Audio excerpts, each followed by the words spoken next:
त्यागियों की रियासत असोड़ा हापुड़ रियासत, जिसके अधीन 350 से ज्यादा गांव आते थे। लाखों हजारों बीघा जमीनें, 18,000 की जांबाज सेना, हाथी और घोड़ों का लश्कर हुआ करता था। जी हाँ दोस्तों, आज हम बात कर रहे हैं पश्चिमी उत्तर प्रदेश के एक ऐतिहासिक गांव असोड़ा गांव की। असोड़ा गांव, जिसे कभी हिसोड़ा कहा जाता था क्योंकि यहाँ हीस का घना जंगल हुआ करता था, लेकिन वक्त बदला और उदय हुआ त्यागियों की सबसे शक्तिशाली रियासत असोड़ा हापुड़ रियासत का। इतिहास के पन्नों को पलटे तो 1017 से 1025 ईस्वी के आसपास, जब विदेशी आक्रांताओं का दौर था, तब असोड़ा के त्यागियों ने हापुड़ के किले पर राजा हरदत्त को चुनौती दी थी। ये उस ताकत की शुरुआत थी जिसने आगे चलकर 360 गांवों पर शासन किया। असोड़ा की भव्यता का अंदाजा इस बात से लगाइए, पूरे गांव को 6 महलों में बांटा गया था। जमींदारी के इस बंटवारे में कुछ प्रमुख नाम इस प्रकार हैं: महल मुदालियम, महल देवी सिंह, महल दुर्गा सिंह, महल रुस्तम खान और 2 महल जिनके नाम मुझे नहीं पता चल पाए। लेकिन आज हम आपको उस जड़ के बारे में बताएंगे जहां से राजा त्यागी की वंशावली शुरू हुई। चौधरी बाजीराव सिंह त्यागी और चौधरी भूरो सिंह त्यागी, यहाँ से 2 बड़े परिवार बने। महल वाले चौधरी बाजीराव के पुत्र चौधरी धर्म सिंह त्यागी का परिवार, जिनके पास रियासत का नियंत्रण रहा।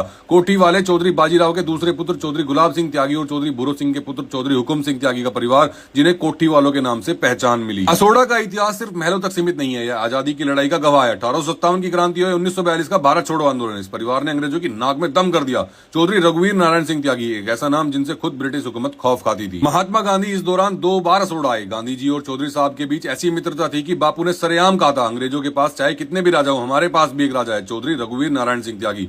विदेशी कपड़ों की होली जलाने के जुर्म में वे जेल भी गए, लेकिन स्वाभिमान कभी झुकने नहीं दिया। चौधरी हुकुम सिंह त्यागी, कोठी वाले जमींदार, उनके पास था विशाल खजाना, अनगिनत बीघा जमीन, पर उनका सबसे बड़ा खजाना था उनका उदार हृदय। जब भी कोई गरीब, कोई असहाय व्यक्ति उनकी कोठी पर आकर अपनी मजबूरी बता देता, बिना कुछ सोचे समझे चौधरी साहब मुस्कुराते हुए कहते थे, ले भाई, ये 50 बीघा ले ले, ये 100 बीघा ले ले, जा अपना घर बसा ले, अपनी जिंदगी सवार। आज भी उनके बने हुए जो चक है, उनको चौधरी हुकुम सिंह वाली जमीन कहा जाता है। वक्त बदला, जमींदारी खत्म हुई, लेकिन खून में वही रसूख आज भी कायम है। जर्जर हो चुके ऐतिहासिक महल को अजय वंश नारायण सिंह त्यागी और चित्रा त्यागी जी ने फिर से संवारा, जहां चित्रा जी आज भी इस विरासत की संरक्षक बनकर बैठी हैं। वहीं कोठी वाले परिवार ने व्यापार और शिक्षा के क्षेत्र में झंडे गाड़े। स्वर्गीय गंगा सहाय, स्वर्गीय हुकुम सिंह, स्वर्गीय शेर सिंह, स्वर्गीय बद्रीनाथ, स्वर्गीय प्रेमनाथ जी के पदचिन्हों पर चलते हुए आज विपिन त्यागी और विभू त्यागी जैसे नाम इस विरासत को आगे बढ़ा रहे हैं। महल वाले और कोठी वाले परिवार के आज के समय के कुछ प्रमुख नाम, जैसे राजू त्यागी जी, जो शुगर केन एसोसिएशन के हेड हैं, चौधरी अजय वंश नारायण सिंह त्यागी, जो पूर्व नर्सरी एसोसिएशन के हेड रहे हैं, डॉक्टर आर्यन त्यागी, जो डेंटिस्ट हैं,